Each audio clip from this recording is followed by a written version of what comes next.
Nahum, chapter 1. The pronouncement of Nineveh, the book of the vision of Nahum the Elkoshite. A jealous and avenging God is the Lord. The Lord is avenging and wrathful. The Lord takes vengeance on his adversaries, and he reserves wrath for his enemies. The Lord is slow to anger and great in power, and the Lord will by no means leave the guilty unpunished. In the gale and the storm is his way, and clouds are the dust beneath his feet. He rebukes the sea and dries it up. He dries up all the rivers. Bashan and Carmel wither. The blossoms of Lebanon wither. Mountains quake because of him, and the hills come apart. Indeed, the earth is upheaved by his presence, the world and all the inhabitants in it. Who can stand before his indignation? Who can endure the burning of his anger? His wrath gushes forth like fire, and the rocks are broken up by him. The Lord is good, a stronghold in the day of trouble, and he knows those who take refuge in him. But with an overflowing flood, he will make a complete end of its sight, and will pursue his enemies into darkness. Whatever you devise against the Lord, he will make a complete end of it. Distress will not rise up twice. Like tangled thorns, and like those who are drunken with their drink, they are consumed like stubble completely dried up. From you has gone out one who plotted evil against the Lord, a wicked counselor. This is what the Lord says.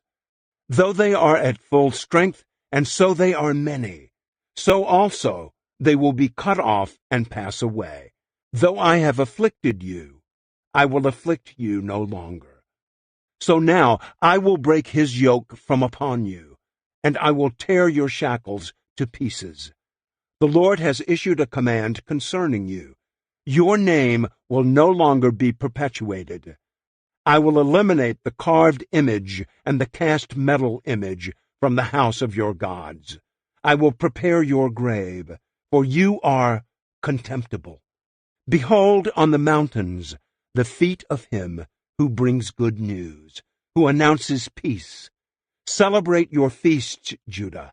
Pay your vows, for never again will the wicked one pass through you. He is eliminated completely.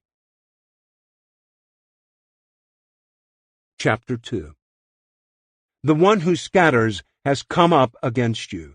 Keep watch over the fortress, watch the road, bind up your waist, summon all your strength.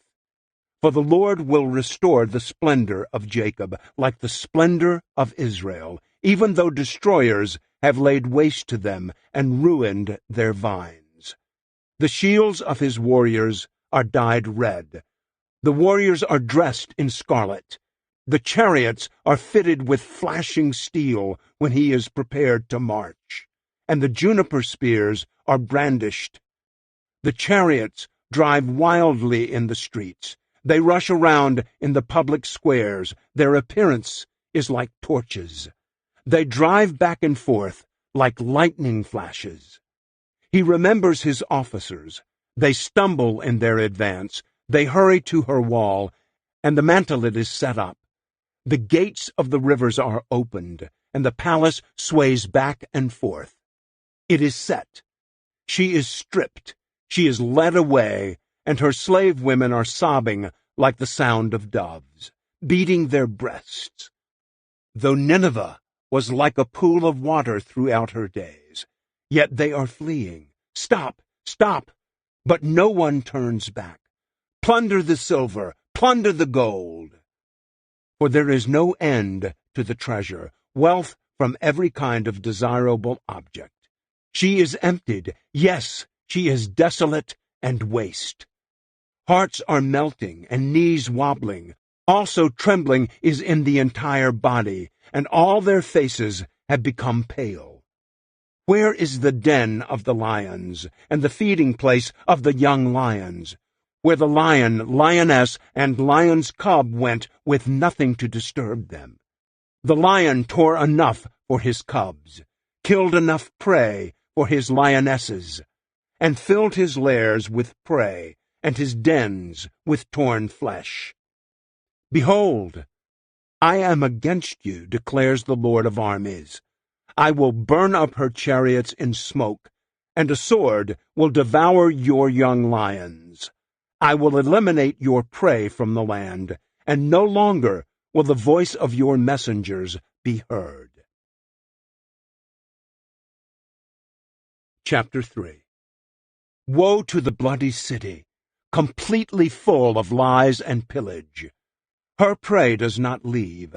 The sound of the whip, the sound of the roar of the wheel, galloping horses and bounding chariots, horsemen charging, swords flashing, spears gleaming, many killed, a mass of corpses, and there is no end to the dead bodies.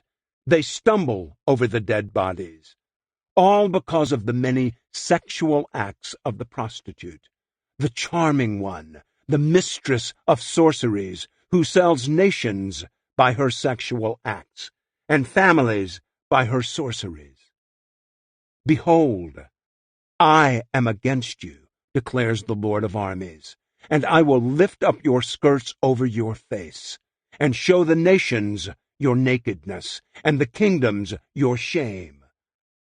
I will throw filth on you, and declare you worthless, and set you up as a spectacle. And it will come about that all who see you will shrink from you, and say, Nineveh is devastated. Who will have sympathy for her? Where shall I seek comforters for you? Are you better than Nahum, which was situated by the canals of the Nile, with water surrounding her, whose rampart was the sea, whose wall consisted of the sea?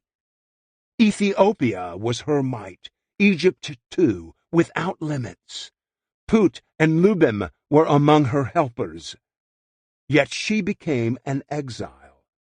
She went into captivity. Also her small children were smashed to pieces at the head of every street.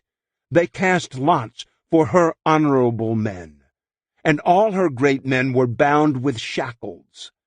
You too will become drunk. You will be hidden. You too will search for a refuge from the enemy. All your fortifications are fig trees with ripe fruit. When shaken, they fall into the eater's mouth. Behold, your people are women in your midst. The gates of your land are opened wide to your enemies. Fire consumes your gate bars. Draw for yourself water for a siege. Strengthen your fortifications. Go into the clay and tread the mortar. Take hold of the brick mold. There fire will consume you. The sword will cut you down. It will consume you as the creeping locust consumes a crop.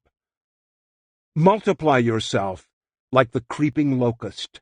Multiply yourself like the migratory locust.